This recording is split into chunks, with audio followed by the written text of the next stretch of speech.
Welcome to food ഇൻഷി. ഞാൻ കുറച്ച് ബീഫിൻ്റെ കീമ ഉണ്ടാക്കാൻ വേണ്ടിയിട്ടാണ്. അതിനൊരു ഗ്രേവി ഉണ്ടാക്കാൻ നമുക്ക് ഒരു കുക്കർ അടുപ്പത്ത് വെച്ചിട്ട് അത് ചൂടായപ്പോൾ ഓയിൽ ഒഴിച്ച് കൊടുത്തിട്ടുണ്ട്. അപ്പോൾ നമുക്ക് അതിലേക്ക് ഈ സവാള ഇട്ട് കൊടുക്കാം. ബീഫിൻ്റെ കീമയാണ്.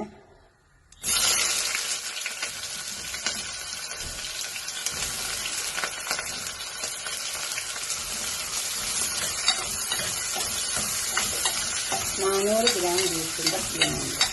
അതിലേക്ക് 3 സവാള എടുത്തിട്ടുണ്ട്.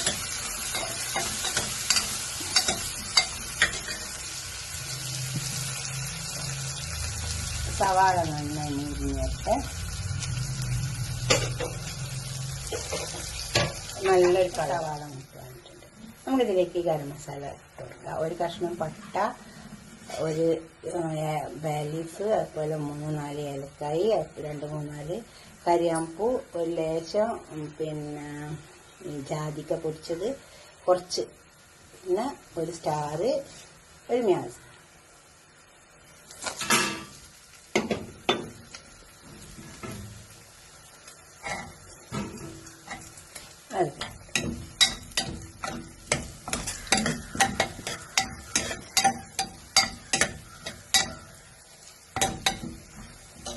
അത് മൂത്ത് വന്നിട്ടുണ്ട്. പിന്നെ ഇഞ്ചി വെളുത്തുള്ളി പേസ്റ്റാക്കി വെക്കുന്നതാണ്. നമ്മുടെ എളുപ്പം നമ്മുടെ പണിയാണ്.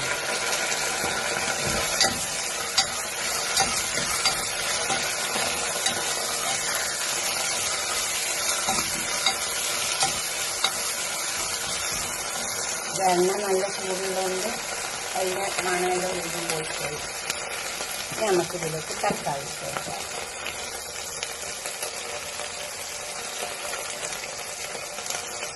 ഇപ്പം നമുക്ക് തക്കാളി, പച്ചമുളക്, കറിവേപ്പില.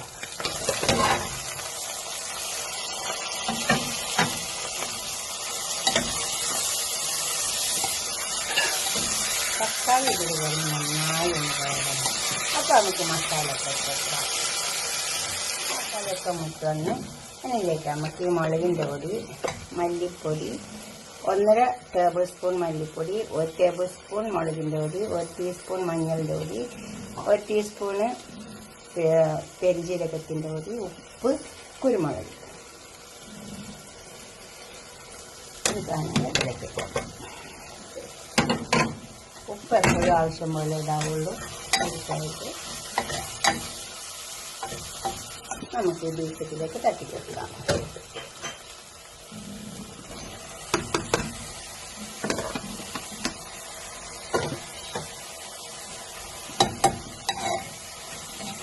ഇത് നന്നായി ഇളക്കി ചേർത്തെടുക്കാം. നന്നായി ഇളക്കി ചേർക്കണം. ഇത് നന്നായി ഇളക്കി ചേർത്തെടുത്തിട്ടുണ്ട്.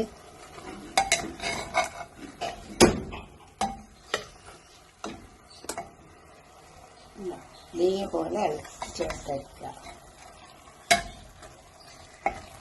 അപ്പോൾ ഈ മസാല ഒക്കെ ഇതിലേക്ക് പിടിക്കും.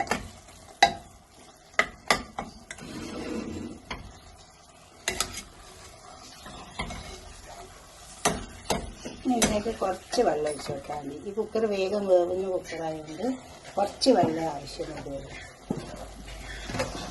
നമുക്കങ്ങ് ലോക്ക് ചെയ്ത് വെക്കാം.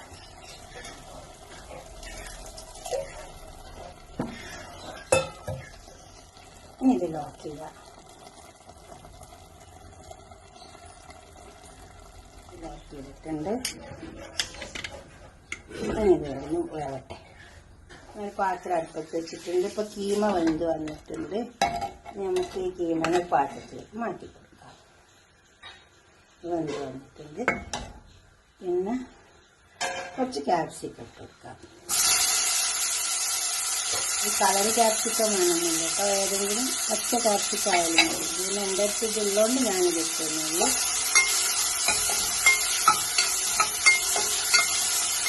ഇനിയിപ്പോൾ ക്യാപ്സിക്കം ഇട്ടില്ലെങ്കിലും കുഴപ്പമൊന്നുമില്ല. പിന്നെ ചെറുതാക്കി വെച്ചിട്ട്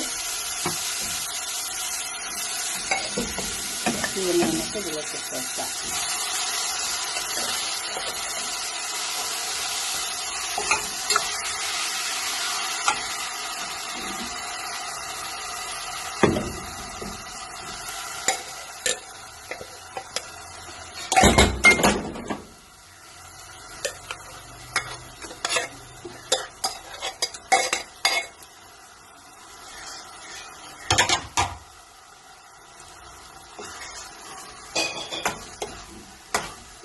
ചേർക്കട്ടെ. കുറച്ച് തൈര് അടിച്ച് വെച്ചിട്ടുണ്ട്, ഇത് ഒഴിച്ചു.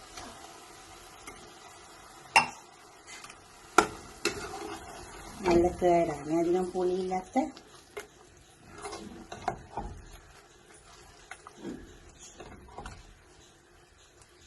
ഇതുപോലെ ഒന്ന് കീമ വെച്ച് നോക്കിയാൽ നല്ല ടേസ്റ്റ് ഉണ്ടാക്കാം.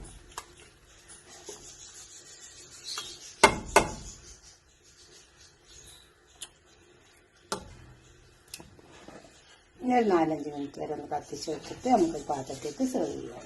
അപ്പോൾ നമ്മളെ കീമൻ്റെ കറി ഇവിടെ കൊണ്ടു വെച്ചിട്ടുണ്ട്. ഇതുപോലെ ഒന്ന് കീമ ഉണ്ടാക്കി വെക്കാം. ഇത് നല്ലൊരു കറി കേട്ടോ. ഇതുപോലെ ഉണ്ടാക്കിയിട്ട് അഭിപ്രായത്തിൻ്റെ ശേഷമൊക്കെ കമൻറ്റ് ബോക്സിൽ അറിയിക്കുക. ലൈക്ക് ചെയ്യുക, ഷെയർ ചെയ്യുക, സബ്സ്ക്രൈബ് ചെയ്യാത്ത അടുത്തൊരു വീഡിയോ ആയിട്ട് നമുക്ക് പിന്നെ കാണാം. ബൈ. ഷെയർ ചെയ്യണം, സബ്സ്ക്രൈബ് ചെയ്യാത്തവരൊക്കെ ചെയ്യും വേണം. Okay, by.